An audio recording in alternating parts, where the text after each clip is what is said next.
G'day kids, my name's Travis and it's great to be with you at Kids Church today.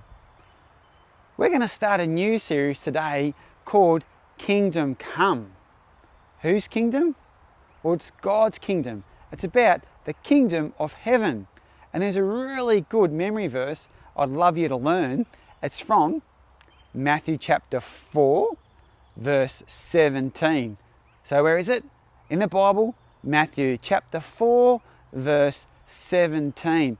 Let me read it to you. It goes like this. From that time on, Jesus began to preach, "Repent, for the kingdom of heaven has come near." But I wonder, what do you think of when you think of the kingdom of heaven has come near? What does that mean? Well, I asked a couple of kids during the week what they thought. I think God's kingdom is gonna come and reign and rule here with us. I don't know. God. Dragons? He came to earth, and now since he's came to earth, it's going to be closer to God coming back again. People. Since it's near, God looks down upon you. So if it wasn't, how would he look down upon you? I don't know. He's saying it's nearer because it is nearer than it was before.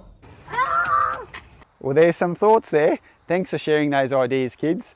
I wonder what you thought the kingdom of heaven has come near might mean. Well, a kingdom has a king, doesn't it? The kingdom of heaven, God's kingdom, has a king. And his name is Jesus. But how could we know for sure that Jesus is God's king? And what does it look like for that king to come? Well, on the Sermon on the Mount, we hear what this king teaches like. So the king will say certain things, but the king will also do certain things. And we're going to look at 3 things Jesus does so that we can know for sure that he is the king of God's kingdom. And the kingdom's come near because the king has come. In Matthew chapter 8, we meet 3 people who Jesus helps. The first man was a man who had leprosy. It was a pretty horrible skin problem. You had sores everywhere, and it often meant, well, normally meant, that you couldn't come near your friends or your family. And this man comes up to Jesus and he said, Make me clean. well, Jesus reached out and he touched the man and he said, Be cleaned. immediately the man was clean. How do you think he felt? Yay! It would have been amazing. Jesus showed his power, that he was the King of heaven, God's Son, when he healed that man. But then there's a second story where a centurion, who's like a big Roman boss of the army, comes.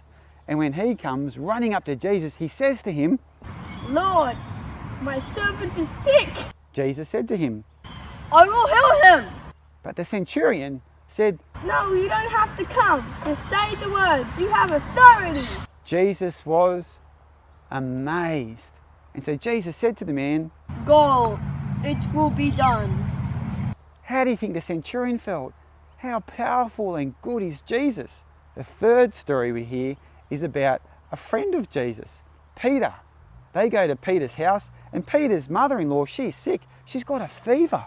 Fevers are terrible. You're all sweaty and hot and you feel really gross. Well, Jesus comes into the house and he goes up to her and guess what? He touches her and straight away she's healed. Yay! How great's that? How do you think you would feel? Jesus shows that he's the King of heaven, of God's kingdom, and that kingdom has come, not just because of what he says, which is super important, but also because of what he does. You and me can be sure he's the King of heaven because of what he does.